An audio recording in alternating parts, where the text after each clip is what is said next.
सोनू की बातूनी छतरी। सोनू एक छोटा सा बच्चा था जो पहाड़ों के किनारे बसे एक छोटे से गांव घनघोरपुर में अपने माता पिता के साथ रहता था। उसका मन बहुत चंचल था और उसे नई चीजें खोजने, सवाल पूछने और दुनिया को समझने का बहुत शौक था। उसके दोस्तों को उसके सवाल कभी-कभी परेशान कर देते थे, लेकिन सोनू को जवाब मिले बिना चैन नहीं पड़ता था। एक दिन जब बारिश हो रही थी, सोनू अपने घर के बाहर बैठा था। उसके पास एक पुरानी फटी हुई छतरी थी, जिसे वो हर बार मरम्मत करवाकर चलाता रहता था। उसकी माँ ने कहा, सोनू, इस बार शहर से एक नई छतरी लेकर आना, ये अब काम की नहीं रही। सोनू ने सिर हिलाया और पुरानी छतरी को आखिरी बार घुमाकर देखा। जैसे ही उसने उसे घुमाया, छतरी से एक अजीब सी आवाज आई। ओए माँ, जरा धीरे घुमा ना, चक्कर आ गया। सोनू चौंक गया। वो इधर उधर देखने लगा, पर आसपास कोई नहीं था। मैं यहां हूं, तेरे हाथ में। फिर वही आवाज आई। सोनू की आंखें बड़ी हो गईं और वो हकलाते हुए बोला, तू बोल रही है? हाँ, और अगर तूने मुझे फिर से ऐसे घुमाया तो मैं तेरे सिर पर बैठ जाऊंगी। अब सोनू को यकीन हो गया कि उसकी छतरी बात कर रही है। तू कौन है? सोनू ने पूछा। मैं हूं एक जादुई छतरी और अब से तेरी दोस्त।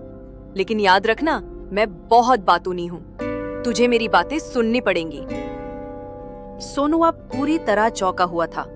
छतरी उसके हाथ में थी, लेकिन अब वह बस एक छतरी नहीं थी, वह जादुई थी और बातूनी भी। सोनू ने हिम्मत करके पूछा, तू सच में जादुई है? बिल्कुल, और सिर्फ जादुई नहीं, दुनिया की सबसे ज्यादा बोलने वाली छतरी हूँ। मुझे अगर बोलने से रोकोगे तो मेरी नोक घूमकर खुद ही उड़ जाऊंगी। सोनू ने मुस्कुराकर पूछा, तो तुम्हारा नाम क्या है? नाम? तू मुझे नाम देगा? मुझे तो कभी किसी ने नाम नहीं दिया। छतरी थोड़ी भावुक हो गई। सोनू ने सोचते हुए कहा, ठीक है, तेरा नाम रखता हूं, गप्पू छतरी। गप्पू? वाह, क्या नाम है, बिल्कुल मेरे जैसा। गप्पू और छतरी। अब सोनू को मजा आने लगा था। उसके हाथ में एक बातूनी छतरी थी जो न सिर्फ बोल सकती थी, बल्कि बातें भी बहुत मजेदार करती थी। दोनों की दोस्ती दिन पर दिन गहरी होती गई। सोनू स्कूल जाता तो गप्पू छतरी उसकी बोरियत दूर करती। जब बारिश होती तो गप्पू छतरी नाच नाच कर सोनू को भीगने नहीं देती। लेकिन एक दिन कुछ अजीब हुआ। सोनू स्कूल से लौट रहा था। गप्पू छतरी उसके सिर के ऊपर थी और लगातार बोल रही थी, अरे सोनू, देख वो पेड़ कितना बड़ा है, उसमें चढ़ के देख ना, ऊपर से दुनिया कैसी दिखती है।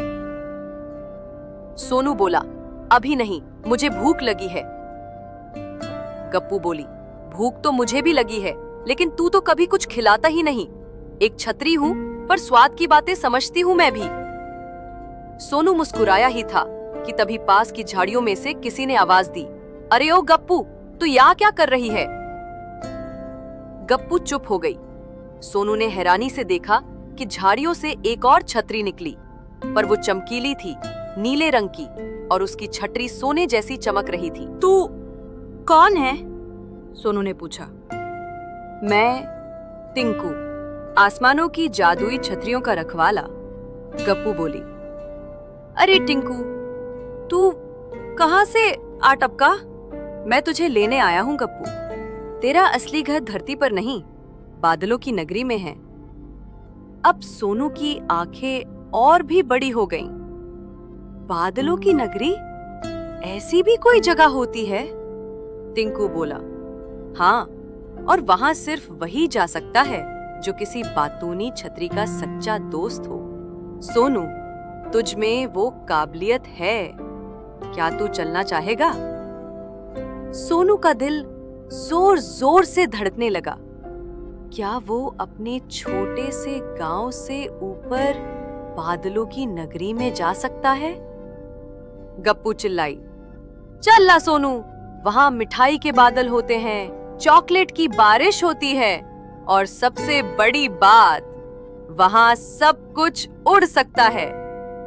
सोनू ने एक पल सोचा, फिर मुस्कुराया। चलो। टिंकू ने छड़ी घुमाई और अगले ही पल सोनू, गप्पू और टिंकू हवा में ऊपर उड़ने लगे। नीचे गांव, खेत, स्कूल सब छोटे छोटे खिलौनों जैसे लगने लगे। सोनू ने गप्पू से कहा, क्या मैं अब गिर जाऊंगा? गप्पू हंसकर बोली, जब तक मैं हूं तू कभी नहीं गिरेगा। धीरे धीरे वे बादलों के बीच पहुंच गए। वहां एक बड़ा सा महल था, सफेद नर्म बादलों से बना। दरवाजे पर लिखा था, बातूनी छतरियों का राजमहल। अंदर जाकर सोनू ने देखा कि वहां सैकड़ों छतरियां थीं। कोई लाल, कोई नीली, कोई झिलमिलाती और कोई तो सतरंगी इंद्रधनुष जैसी। सब बात कर रही थीं, हंस रही थी और फुहारों पर झूल रही थीं। राजमहल के बीच में बैठी थी रानी छतरी, जिसे सब छत्र रानी कहते थे। वह गंभीर दिख रही थी। उसने सोनू को देखा और पूछा, क्या यही वह बालक है जो गप्पू का सच्चा मित्र है? गप्पू ने फौरन कहा, हाँ माँ रानी, यही है वो, सोनू। रानी मुस्कुराई, फिर बोली, तो ठीक है, अब समय आ गया है बातूनी छतरी प्रतियोगिता का। सोनू ने पूछा, वो क्या है? रानी ने बताया, हर 100 साल में एक बार धरती से चुने गए एक बच्चे को बातूनी छतरियों की परीक्षा देनी होती है। अगर वह 3 कठिन चुनौतियां पार कर ले तो उसे मिलता है बातों का अमूल्य खजाना। सोनू घबरा गया, लेकिन मैं तो बस एक साधारण बच्चा हूँ। गप्पू बोली, तू साधारण नहीं, तू मेरा सबसे अच्छा दोस्त है। हम दोनों मिलकर सब कर सकते हैं। रानी छतरी ने कहा, तो तैयार हो सोनू? सोनू ने गहरी सांस ली और बोला, हाँ मैं तैयार हूँ। सोनू अब बादलों की नगरी में था और रानी छतरी ने उसे 3 कठिन चुनौतियां देने की घोषणा कर दी थी। पहली चुनौती थी मौन की घाटी। रानी ने गंभीर स्वर में कहा, मौन की घाटी वो जगह है जहां कोई आवाज नहीं होती। वहां बोलना मना है और सबसे ज्यादा मुश्किल, वहां गप्पू भी नहीं बोल पाएगी। क्या? गप्पू चीखी, मैं नहीं बोल सकती? ये तो अत्याचार है। रानी मुस्कुराई, यही तो परीक्षा है। अगर सोनू बिना तेरी मदद के समस्या सुलझा पाए तभी वो आगे बढ़ सकेगा। अगले ही पल सोनू और गप्पू को एक चमकीले बादल पर बैठाकर घाटी की ओर भेजा गया। रास्ता बिल्कुल शांत था, इतना शांत कि सोनू को अपनी सांसें भी ज्यादा जोर से सुनाई देने लगी। धीरे धीरे वे नीचे उतरने लगे और सामने एक गहरी घाटी खुल गई। घाटी चारों ओर से ऊंचे ऊंचे चुप्पी वाले पहाड़ों से घिरी थी। वहां ना कोई पक्षी था, ना हवा की आवाज, ना ही पत्तों की सरसराहट। ये एक ऐसी जगह थी जहां चुप्पी ही राजा थी। सोनू ने जैसे ही बोलना चाहा, एक चमत्कार हुआ। उसकी आवाज गले से बाहर ही नहीं निकली। गप्पू ने भी कुछ कहने की कोशिश की, लेकिन उसका मुंह हिला, पर कोई आवाज नहीं आई। घाटी के बीचों बीच एक पत्थर पर खुदा था। यदि सच्चा मित्र बनना है तो मौन को समझना होगा। सोनू ने इसे पढ़ा और सोच में पड़ गया। मौन को समझना, इसका क्या मतलब है? उसने अपने मन में सोचा। अचानक उसके सामने एक परी प्रकट हुई। उसकी आंखें नीली, चेहरे पर सुकून और उसकी पीठ पर एक चमकदार किताब बंधी थी। परियों की भाषा मौन होती है, लेकिन सोनू को उसकी आंखों में भाव दिखे। परी ने इशारे से उसे किताब की ओर देखने को कहा। सोनू ने किताब खोली। उसमें चित्रों के जरिए बातें लिखी थीं। पहली पंक्ति में एक लड़का अपनी बात को जोर से चिल्ला रहा था, लेकिन कोई उसे नहीं सुन रहा। दूसरी पंक्ति में वही लड़का शांत बैठा था और बाकी सब खुद चलकर उसके पास आ रहे थे। सोनू को बात समझ में आई। मौन कभी कभी सबसे शक्तिशाली भाषा होती है। गप्पू अब भी चुप थी, बेचैनी से इधर उधर घूम रही थी, लेकिन सोनू ने उसे इशारे से चुप रहने को कहा और आगे बढ़ गया। घाटी में चलते चलते उसे एक बूढ़ा आदमी मिला। जो जमीन पर बैठा कुछ उकेर रहा था, लेकिन उसके पास कोई औजार नहीं था, बस उसकी उंगलियां थीं और जमीन पर बनते जा रहे थे कुछ रहस्यमय निशान। सोनू ने धीरे से उसके पास जाकर देखा। निशान थे एक पथ जो घाटी से बाहर जा रहा था। बूढ़े ने आंखें उठाईं, मुस्कुराया और बिना कुछ बोले एक पत्थर की ओर इशारा किया।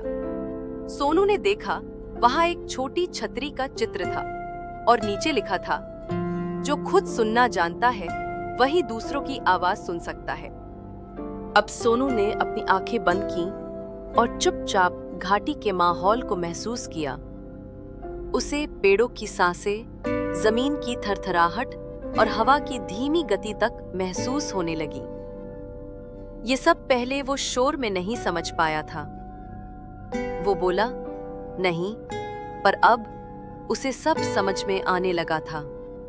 तभी एक तेज रोशनी हुई और घाटी के पत्थर हिलने लगे। अचानक घाटी के बीच से एक पुल निकल आया, एक चमकदार रास्ता जो दूसरी ओर जा रहा था। गप्पू खुशी से उछली, पर अब भी वो कुछ नहीं बोल पा रही थी। सोनू और गप्पू धीरे धीरे उस पुल से घाटी के पार चले गए और जैसे ही घाटी के उस पार पहुंचे, हवा में गूंजती एक मधुर आवाज आई, तुमने पहली चुनौती पूरी कर ली है, मौन को समझ लिया।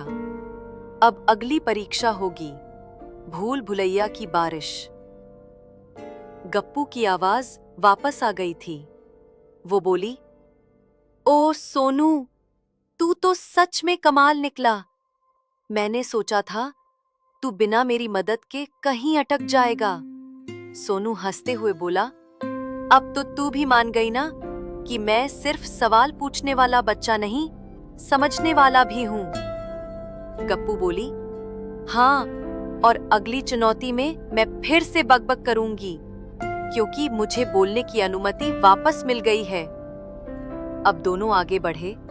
इस बार चुनौती थी भूल भुलैया की बारिश, जहां हर बूंद में एक सवाल छुपा था और अगर जवाब गलत हुआ तो रास्ता बदल जाता था।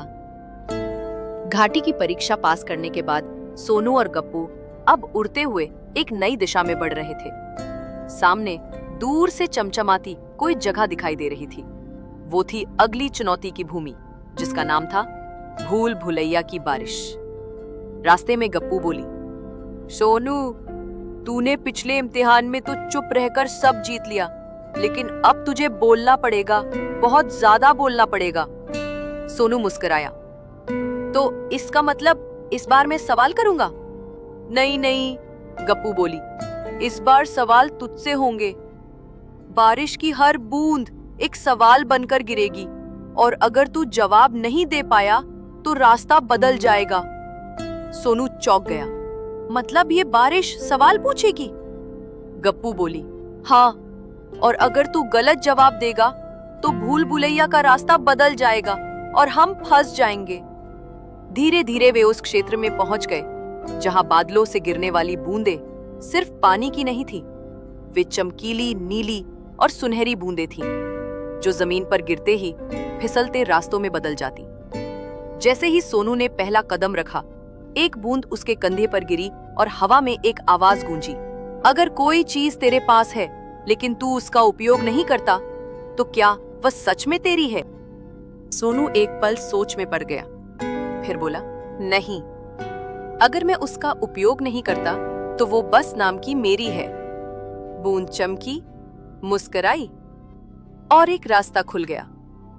गप्पू चिल्लाई, वाह, एकदम सही। अब आगे कदम बढ़ते गए और बूंदें आती गईं। हर बूंद एक नया सवाल। सच बोलना हमेशा आसान होता है या मुश्किल? सोनू बोला, मुश्किल पर सही होता है। अगर कोई दोस्त तुम्हारे साथ नहीं है पर वो तुम्हारी मदद याद रखता है तो क्या वो सच्चा दोस्त है? सोनू बोला, हाँ, दोस्ती दिल में होती है, दूरी में नहीं। हर जवाब के साथ रास्ते बनते गए, लेकिन तभी एक बूंद गिरी जिसने सबसे कठिन सवाल पूछा, अगर तेरे पास बोलने वाली छतरी ना होती तो क्या तू यहाँ तक पहुंच पाता? सोनू कुछ देर चुप रहा। उसने गप्पू की ओर देखा, फिर मुस्कुरा कर बोला, नहीं, गप्पू मेरी साथी है, लेकिन अगर वो ना होती तो शायद मैं कुछ और सीखता। मैं रास्ता ढूंढ ही लेता, लेकिन सफर उतना मजेदार। अब वे भूल भुलैया के आखिरी भाग में थे। यहाँ 4 रास्ते थे और हर रास्ते के ऊपर एक सवाल लिखा था। जो सबसे आसान लगे वो क्यों चुना जाए? क्या मुश्किल रास्ता हमेशा सही होता है? जिस रास्ते पर कोई ना गया हो, क्या वो ही सही है? क्या दिल की सुननी चाहिए या दिमाग की? सोनू ने चारों को पढ़ा। दप्पू बोली, अब तुझे एक रास्ता चुनना है। सही रास्ता चुना तो हम अगली परीक्षा तक पहुंचेंगे, नहीं तो सब शुरू से। सोनू ने गहरी सांस ली और बोला, मैं चौथा रास्ता चुनता हूं। दिल और दिमाग दोनों की सुननी चाहिए, लेकिन इस बार मैं अपने दिल की सुनूंगा। जैसे ही उसने कदम बढ़ाया, बाकी 3 रास्ते ढह गए और चौथा रास्ता एक सुंदर पुल में बदल गया। दप्पू खुशी से नाचने लगी। तू तो जवाबों का राजा निकला रे। अब पुल पार करते ही दोनों एक सुंदर मैदान में पहुंचे, जहां रानी छतरी और तमाम छतरियां तालियां बजा रही थी। रानी बोली, सोनू, तुमने दूसरी चुनौती भी पूरी कर ली है। अब आखिरी और सबसे कठिन परीक्षा है, बोलती खामोशी का जंगल। सोनू ने पूछा, इस बार क्या होगा? रानी बोली, अब तक तुमने बोलना सीखा, चुप रहना सीखा, सोच समझना सीखा, लेकिन अब तुम एक ऐसे जंगल में जाओगे जहां सब कुछ बोलेगा। पेड़, पत्ते, पत्थर, परछाइयां, लेकिन इनमें से किसी पर भरोसा नहीं किया जा सकता। वहां केवल एक सच्चाई है, बाकी सब भ्रम। गप्पू बोली, मतलब अब हम दोनों को झूठ और सच में फर्क करना होगा। रानी ने सिर हिलाया, और अगर तुम सच्चाई पहचान गए तो मिलेगा बातों का अमूल्य खजाना, जो किसी को भी जीवन भर के लिए प्रेरणा दे सकता है। अब तक सोनू ने 2 कठिन परीक्षाएं पूरी कर ली थी, मौन की घाटी और भूल भुलैया की बारिश। दोनों ही बार वो गप्पू छतरी के साथ मिलकर सच्चे जवाब, समझदारी और दिल की सुनकर आगे बढ़ा था। लेकिन अब जो चुनौती आने वाली थी वो सबसे विचित्र और रहस्यमयी थी, बोलती खामोशी का जंगल। रानी छतरी ने चेतावनी दी थी, इस जंगल में हर चीज बोलेगी, लेकिन कोई भी पूरी सच्चाई नहीं बोलेगा। कोई आधा सच कहेगा, कोई झूठ को मीठा बना देगा, कोई तुम्हें गुमराह करेगा। सिर्फ एक ही आवाज सच्ची होगी, तुम्हें उसे पहचानना होगा। गप्पू थोड़ी घबरा गई थी। मुझे तो वैसे ही बहुत बोलने की आदत है, अब अगर सब कुछ बोलेगा तो मैं कैसे पहचानूंगी कौन सही है? सोनू ने उसके सिर पर हाथ रखा। इस बार हमें ज्यादा नहीं, ध्यान से सुनना होगा। जैसे ही वे जंगल के पास पहुंचे, हवा बदल गई। हर पेड़ की पत्ती सरसराने लगी। लेकिन ये कोई आम आवाज नहीं थी। ये सरसराहट कुछ कह रही थी, इधर मत आओ, पीछे मुड़ जाओ। सोनू ने ध्यान से सुना, लेकिन गप्पू बोली, क्या? ये जंगल हमें रोक क्यों रहा है? सोनू बोला, या तो डराकर परखना चाहता है या शायद हमें भ्रमित करना। वे आगे बढ़े। पहले पेड़ ने कहा, मैं इस जंगल का सबसे पुराना वृक्ष हूं, मुझे सब पता है। दाएं मुड़ो, वहां खजाना है। सोनू थोड़ा झिझका, लेकिन फिर उसकी नजर एक और पेड़ पर गई जो बोला, हर कोई खुद को सबसे पुराना कहता है, मेरी बात मानो, सीधे चलो। गप्पू झुंझला गई, ये तो पत्ते भी उलझा रहे हैं। फिर एक पत्थर बोला, अगर तुमने किसी की भी सुनी तो खो जाओगे, खुद की सोचो। अब सोनू उलझ गया था। हर तरफ से कोई ना कोई कुछ बोल रहा था। हर कोई चाहता था कि वो उसी की बात माने। तभी एक झाड़ी फुसफुसाई, तेरा साथी ही तेरा धोखा है, उस छतरी को छोड़ दे। गप्पू चौंकी, क्या मतलब? ये तो झूठ है। सोनू ने गहराई से सोचा, इस जंगल में सच्चाई को बाहर से नहीं पहचाना जा सकता, इसे महसूस करना होगा। उसने अपनी आंखें बंद की और अपने भीतर की आवाज सुनने लगा। अचानक एक बहुत ही कोमल, धीमी सी आवाज, न जोर से न आकर्षक, बस साफ और सच्ची। जिस आवाज में डर नहीं, दिखावा नहीं, बस सच्ची चिंता हो, वही सही होती है। सोनू ने आंखें खोली और देखा कि एक छोटा सा पौधा बोल रहा था, जिसे सबने नजरअंदाज कर दिया था। वो बोला, बातों का खजाना किसी रास्ते में नहीं, किसी चीज में नहीं, वो तेरे अंदर है, तेरे अनुभवों में। जो तूने अब तक सीखा है, वही सबसे बड़ा खजाना है। गप्पू धीमे स्वर में बोली, तो क्या ये सारी परीक्षाएं सिर्फ हमें सिखाने के लिए थीं? पौधा मुस्कुराया, हाँ, जो सुनना सीखे वो बोलना भी सीखता है, जो बोलना सीखे वो सिखाना भी जानता है। अब तुम तैयार हो असली खजाने के लिए।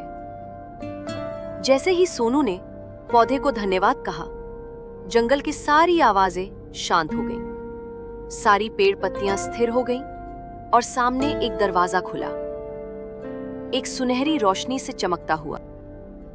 गप्पू खुशी से चिल्लाई, सोनू, हमने कर लिया।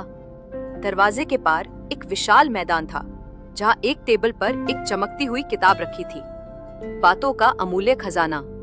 रानी छतरी वहां पहले से मौजूद थी, उसके साथ टिंकू और बाकी सारी छतरियां भी। रानी बोली, सोनू, तू अब केवल एक बच्चा नहीं रहा, तू एक सच्चा कहानीकार बन चुका है। ये किताब तुझे मिलेगी, लेकिन इसका उपयोग सिर्फ उसी के लिए करना जो सुनना चाहता है, जो समझना चाहता है। सोनू ने किताब खोली, उसमें कुछ नहीं लिखा था। गप्पू बोली, अरे इसमें तो कुछ भी नहीं है। रानी बोली, इसमें वही लिखा जाएगा जो सोनू बोलेगा।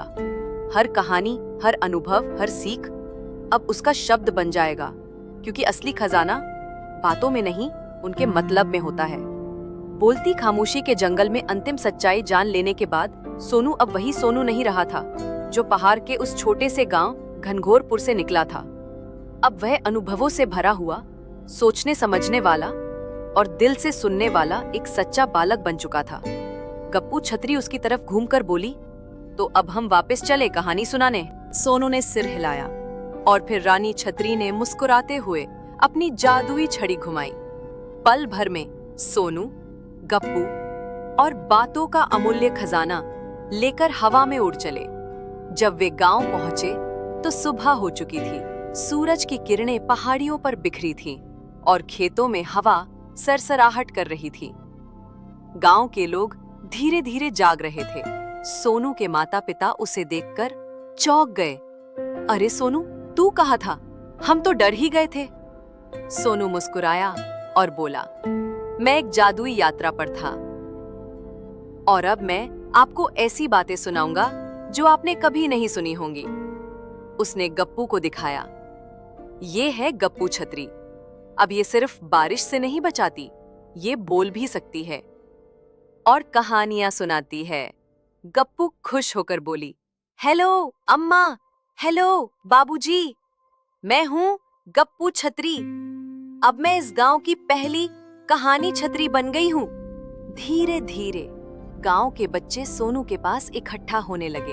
हर दिन शाम को वो चबूतरे पर बैठता, गप्पू को खोलता और बातों के खजाने की किताब उठाकर कहानियां सुनाने लगता। पर ये कोई आम कहानियां नहीं थी, ये वो कहानियां थीं जो सोनू ने जानी थी।